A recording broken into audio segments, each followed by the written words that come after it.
তাহলে আজকের আলোচ্য বিষয় হলো এসটি কোলরিজের বায়োগ্রাফিয়া লিটারেরিয়া।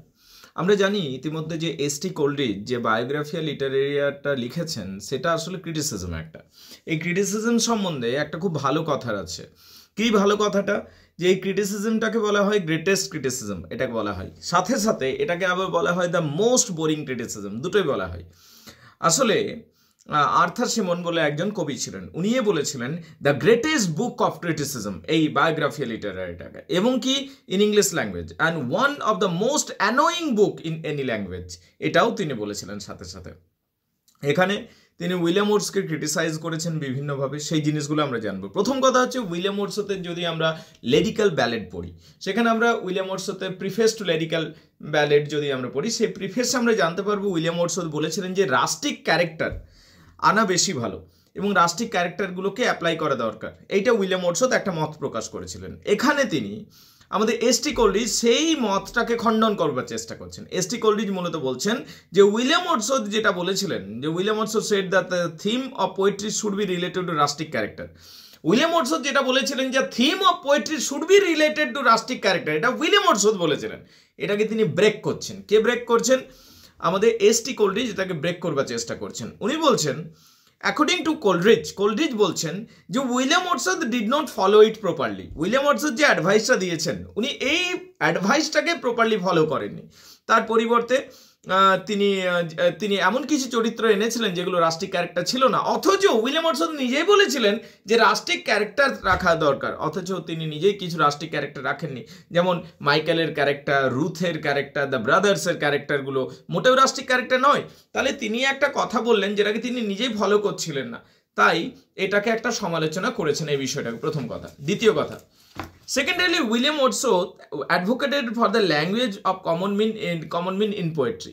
উইলিয়াম ওর্ডস খুব ভালোভাবে একটা জিনিস বলেছিলেন যে ভাষা হবে, কবিতার যেটা ভাষা হবে সেটা হবে ফর কমন মিন, সাধারণ মানুষের ভাষা হবে। কবিতার যে ভাষাটা হবে it should be the language of common mean in poetry, but Coleridge said the language of common mean differs from person to person, so there is no common language. কিন্তু কি অদ্ভুত বিষয়, উইলিয়াম ওর্ডস বলছেন যে কবিতার যেটা ভাষা হবে সাধারণ মানুষের ভাষা হবে, কিন্তু এসটি কোলরিজ বলছেন সাধারণ মানুষের ভাষা তো অঞ্চল বিশেষে আলাদা আলাদা হতে থাকে। তাহলে কোন ভাষাটা হবে?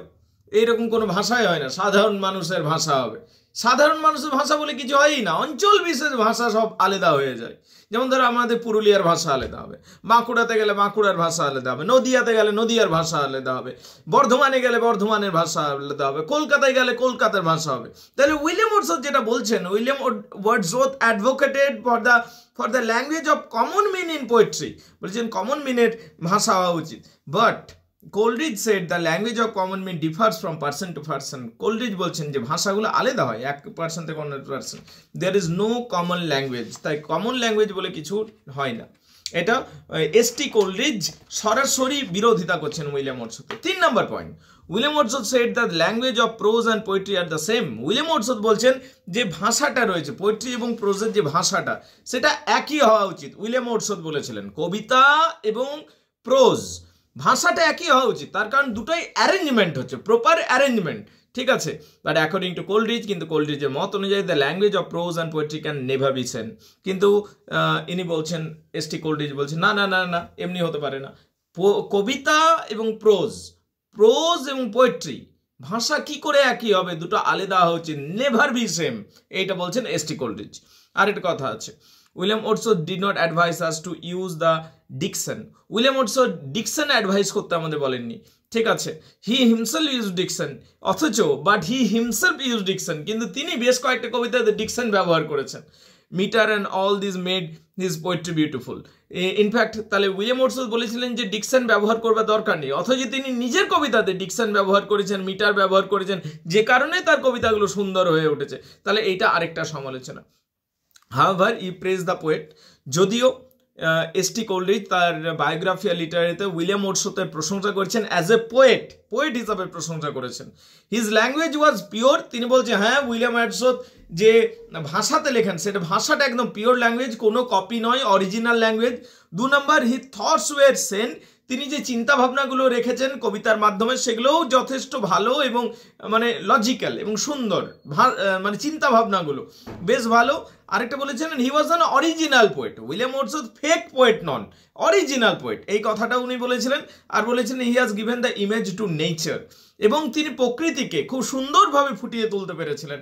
এই কথাগুলো এস.টি. কোলরিজ কিন্তু স্বীকার করেছিলেন উইলিয়াম ওয়ার্ডসওয়ার্থ সম্বন্ধে। হোপফুলি এইটুকু সবাই আগে বুঝে গেছো।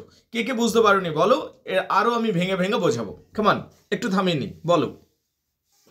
তাহলে বিষয়টাকে আরেকবার বুঝে নেওয়া যাক। S T. Coleridge criticise the theory of Wordsworth. প্রশ্নটা এটাই যে এস.টি. কোলরিজ কোথায় কোথায় উইলিয়াম ওয়ার্ডসওয়ার্থকে ক্রিটিসাইজ করছেন, এটাই প্রশ্নটা আসবে। প্রশ্নটা এইরকম আসবে যে S T. Coleridge, Samuel Taylor Coleridge William ওয়ার্ডসওয়ার্থের থিওরিকে কিভাবে ভেঙেছেন বা কিভাবে ওনার থিওরির বিরোধিতা করেছেন, সেই কথাটা লেখো, এইটা প্রশ্নটা আসবে। তো কি লিখবে প্রশ্নটা সেটা বোঝার চেষ্টা করো। William Wordsworth chooses the rustic theme, William Wordsworth choose করেছিলেন রাস্টিক থিমকে, but Coleridge thinks that all the character are not rustic. কিন্তু কোলরিজ বলছেন উইলিয়াম ওয়ার্ডসওয়ার্থের নিজের ক্যারেক্টারগুলোই, যে ক্যারেক্টারগুলোকে তিনি কবিতার মধ্যে এঁকেছেন সেগুলো সবগুলো রাস্টিক ক্যারেক্টার নয়। যেমন মাইকেলের ক্যারেক্টার, ব্রাদার্সের ক্যারেক্টারটা, রুথের ক্যারেক্টারটা, এগুলো নাম ধরে ধরে বলছেন এগুলো রাস্টিক ক্যারেক্টার নয়। তাহলে তুমি কেন অ্যাডভাইস করছো সবাইকে যে রাস্টিক ক্যারেক্টার ওরিয়েন্টেড লেখা উচিত? এইটা প্রথম অবজেকশন দিয়েছেন এস.টি. কোলরিজ উইলিয়াম ওয়ার্ডসওয়ার্থের থিওরির এগেনস্টে, ফার্স্ট। দ্বিতীয়, same language should be used in poetry and prose and metre should be used as metre gives the pleasure. William Wordsworth একটা সময় বলেছিলেন যে পোয়েট্রি এবং প্রোজের মধ্যে ভাষাগত কোনো পার্থক্য নেই, কারণ দুটোই অ্যারেঞ্জমেন্ট অফ ওয়ার্ডস। কবিতার ক্ষেত্রেও আমাদেরকে অ্যারেঞ্জ করতে হয় এবং প্রোজের ক্ষেত্রেও আমাদেরকে অ্যারেঞ্জ করতে হয়। So it is basically arrangement of words. তাই পোয়েট্রি এবং প্রোজের মধ্যে ভাষার কোনো পার্থক্যই নেই, এইটা উনি বলেছিলেন। কারণ মিটারটাকে ব্যবহার করতে হয় প্রচুর, ঠিক আছে। কিন্তু এই জায়গায় কোলরিজ ডিসএগ্রি করছেন, কমপ্লিটলি ডিসএগ্রি করছেন। এস.টি. কোলরিজ বলছেন no no no no, poetry এবং প্রোজের ভাষা আলাদা হওয়া উচিত। এইখানেও তিনি ডিফারেন্স ক্রিয়েট করছেন। এটা হলো 2 number point. 3 number, selection of language, ভাষা কীরকম হবে? The language should be simple and rustic according to William Wordsworth. William Wordsworth বলেছিলেন যে কবিতার ভাষা বা প্রোজের ভাষা সিম্পল হওয়া উচিত এবং রাস্টিক হওয়া উচিত এবং মানুষ যেভাবে কথা বলে সেই রকম সাধারণ ভাষা হওয়া উচিত। কিন্তু অ্যাকর্ডিং টু কোলরিজ, কিন্তু কোলরিজ এই জায়গাতেও অবজেকশন করেছেন। তিনি বলছেন if the language is rustic is purified then it loses the charm of rustic. তিনি বলছেন, এস.টি. কোলরিজ বলছেন যে উইলিয়াম ওয়ার্ডসওয়ার্থ বলছে যে ভাষাটা রাস্টিক হওয়া উচিত, কিন্তু কবি যখন ওই রাস্টিক ভাষাটাকেও ছন্দ দিচ্ছে, সুর দিচ্ছে, তাহলে রাস্টিকনেসটা তো ওই সরে যাচ্ছে। যখন তুমি রাস্টিক ভাষাটাকে পালিশ করে দিচ্ছ, সেই রাস্টিক নেচারটাই তো সরে যাচ্ছে। তাহলে আর ওটা সিম্পলিফাইড রাস্টিক ল্যাঙ্গুয়েজ হলো কি করে? এইটাকে তিনি প্রশ্ন করছেন। রাস্টিক ল্যাঙ্গুয়েজে তার চার্ম হচ্ছে তার সিম্পলিসিটিটা, কিন্তু যখন তুমি সাজিয়ে গুছিয়ে লিখে দিচ্ছ জিনিসটাকে, তখন তার রাস্টিক নেচারটা, ওই সিম্পলিসিটিটা হারিয়ে যাচ্ছে। তাহলে এটা রাস্টিক ল্যাঙ্গুয়েজ তো রইলই না, এটা পলিশড হয়ে গেল, বিষয়টা পলিশ রাস্টিক হয়ে গেল। তো এইটা চলবে না উনি বলছেন, মানে এই জিনিসটা ব্রেক করছে। 4 নম্বর কথা হচ্ছে ইমাজিনেশন নিয়েও দুজনের মতবিরোধ রয়েছে। অ্যাকর্ডিং টু কোলরিজের মত অনুযায়ী ফার্টাইল ইমাজিনেশন আর high imagination can not be found from rustics. S T. Coleridge বলছেন যে ফার্টাইল ইমাজিনেশন বা হাই ইমাজিনেশন, খুব উচ্চমানের ইমাজিনেশন, এটা তুমি রাস্টিকদের কাছ থেকে তুমি পাবে না, এটা এস.টি. কোলরিজ বলেছেন। However they live close to nature, অথচ এই রাস্টিক লোকেরা মানে গ্রাম্য মানুষরা প্রকৃতির সামনে থাকে, প্রকৃতির কোলে থাকে। So but they need education, কিন্তু এইটাকে এক্সপ্লোর করার জন্য, এই যে high thinking, high imaginative power, এইটাকে রাইজ করানোর জন্য আমাদের এডুকেশনের প্রয়োজন আছে। তাই শুধুমাত্র প্রকৃতির কোলে গেলেই যে আমরা ভালো লিখতে পারবো এমনি কোনো মানে নেই, যেটা উইলিয়াম ওয়ার্ডসওয়ার্থ বলেছিলেন। By the way, William Wordsworth বলেছিলেন প্রকৃতি আমাদের ইন্সপায়ার করে এবং প্রকৃতির কোলে আমাদের যাওয়া উচিত, প্রকৃতির কোলে গেলেই আমরা ভালো ভালো লিখতে পারবো। এই কথাটাকে উনি ব্রেক করছেন এস.টি. কোলরিজ বলছেন গ্রামের মানুষ তো প্রকৃতির কোলেই থাকে, কিন্তু গ্রামের মানুষরা যে সবাই দারুণ কবি হয়ে গেছে, সবাই দারুণ লেখক হয়ে গেছে তা তো নয়, অথচ তার প্রকৃতির কোলেই বাস করছে, তার প্রকৃতির মধ্যে রয়েছে। তাহলে প্রকৃতির কোলে থাকলেই যে তুমি ভালো লিখতে পারবে এমনি কোনো মানে নেই। ইউ নিড এডুকেশন, তোমার পড়াশোনা দরকার আছে, প্রয়োজন আছে, এইটাকে উনি বলছেন। the real language or the common language of the usual language can or cannot be and should not be used in poem as we get different types of language. আরেকটা কথা বলেছিলেন আমাদের উইলিয়াম ওর্ডসওয়ার্থ বলেছিলেন যে কবিতা যখন লিখবো রিয়েল ল্যাঙ্গুয়েজে লিখবো, মানে একটা কমন ল্যাঙ্গুয়েজে লিখবো এবং রিয়েল ল্যাঙ্গুয়েজে। এইবারে এসটি কোলরিজ বলছেন কমন ল্যাঙ্গুয়েজ বা রিয়েল ল্যাঙ্গুয়েজ কোনটা সেটা বোঝাই তো মুশকিল, তার কারণ জিওগ্রাফিক্যাল লোকেশন অনুযায়ী ভাষা পাল্টে যায়।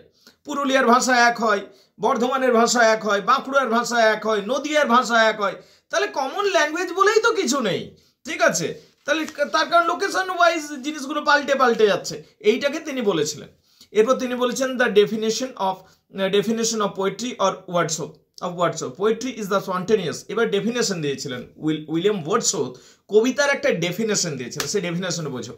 Poetry is the spontaneous overflow of powerful emotion. Poetry is the spontaneous overflow of powerful emotion, এইটা বলেছিলেন William Wordsworth. Nature is the ultimate source of inspiration for creating poetry, এই কথাগুলো উইলিয়াম ওয়ার্ডসওয়ার্থ বলেছিলেন। Coleridge এইগুলোকে নাস্বাত করবার চেষ্টা করছেন ST Coleridge তার থিওরিতে বলছেন poem is the composition which oppose the work of science. Poetry নিয়ে আলাদাই ডেফিনেশন দিচ্ছেন যেটা উইলিয়াম ওয়ার্ডসওয়ার্থের সাথে মিলবে না। Poem is the composition, poem হলো একটা সাজানো গুছানো জিনিস, which oppose the work of science, এটা সায়েন্সের ওয়ার্কের অপোজ করবে। William Wordsworth things that common language should B the best medium for the poem. William Wordsworth বলেছিলেন যে কমন ল্যাঙ্গুয়েজটাকে ব্যবহার করা উচিত পোয়েম লেখার জন্য, but according to S T Coleridge common language is not best for poetry. S T Coleridge বলছেন common language তো best নয় পোয়েট্রি লেখার জন্য, এইটা বলছেন না আমাদের S T Coleridge. William Wordsworth get importance to the common life. William Wordsworth সাধারণ রাস্টিক লাইফ, কমন লাইফকে গুরুত্ব দিয়েছেন, but Coleridge gave importance to supernatural entity, supernatural extraordinary elements and mysterious element. কিন্তু এসটি কোলরিজ সুপারন্যাচারাল বিষয়গুলোকে, mysterious বিষয়গুলোকে বেশি গুরুত্ব দিয়েছিলেন। ইন এ ওয়ার্ড, এক কথায়, here Coleridge criticises Wordsworth theory of poetry in which he wrote the preface to lyrical ballad. এখানে আমরা বলতে পারি যে উইলিয়াম ওয়ার্ডসওয়ার্থ যেগুলো প্রিফেস টু লিরিক্যাল ব্যালেডে লিখেছিলেন তার প্রত্যেকটা পয়েন্টকে ভাঙবার চেষ্টা করেছেন, যুক্তিসঙ্গতভাবে নাস্বাত করবার চেষ্টা করেছেন এসটি কোলরিজ তার বায়োগ্রাফিয়া লিটারেরিয়াতে। এবারে প্রশ্ন আসতে পারে what is poetry or poem, poetry বা পোয়েম ব্যাপারটা কি, এইটা একটু জানা যায়। He uses poetry or the poem differently. এবার তিনি কবিতাটাকে অন্যভাবে ব্যাখ্যা করেছেন, আমাদের এসটি কোলরিজ কবিতাকে অন্যভাবে ব্যাখ্যা করেছেন। এখন প্রশ্ন আসতেই পারে যে এসটি কোলরিজের মত অনুযায়ী তাহলে পোয়েম কি। He uses poetry or poem differently. তিনি বলছেন what is poetry or poem, he uses poetry or poem differently, তিনি অন্যভাবে ব্যাখ্যা করছেন। He says that poetry has a particular truth. তিনি বলছেন পোয়েট্রি হলো এমন একটা শিল্পের অঙ্গ যেটা একটা সত্যি বলবে, মানে একটা কোনো সত্যিকে তোমাকে উপলব্ধি করতে সাহায্য করবে, এইটা হলো পোয়েট্রি, ঠিক আছে। Which is not in the poem, এবং যেটা পোয়েমের মধ্যে থাকে না, পোয়েম শুধু ছন্দ মিলায়। তাহলে এখানে তিনি পোয়েম আর পোয়েট্রির মধ্যে ডিফারেন্স রয়েছে, পার্থক্য রয়েছে, সেইটাকে বলবার চেষ্টা করছেন। এসটি কোলরিজ কবিতা, দেখো পোয়েট্রি এবং পোয়েমের মধ্যে, কবিতা এবং ছড়ার মধ্যে পার্থক্য বোঝাবার চেষ্টা করছেন। তিনি বলছেন পোয়েট্রি হলো এমন একটা জিনিস যেটা কোনো সত্যকে উপলব্ধি করাবে তোমার, আর poetry is out of the imagination, এবং কি এটা ইমাজিনেশন থেকে বের হবে। Poem is just come of fancy, কিন্তু পোয়েম ব্যাপারটা ফ্যান্সি থেকে বের হবে, এইটাকে উনি বলছেন যে পোয়েম হচ্ছে ফ্যান্সির ব্যাপার আর পোয়েট্রি হচ্ছে ইমাজিনেশন থেকে বেরিয়ে আসে, এই কথাটাকে উনি বলছেন।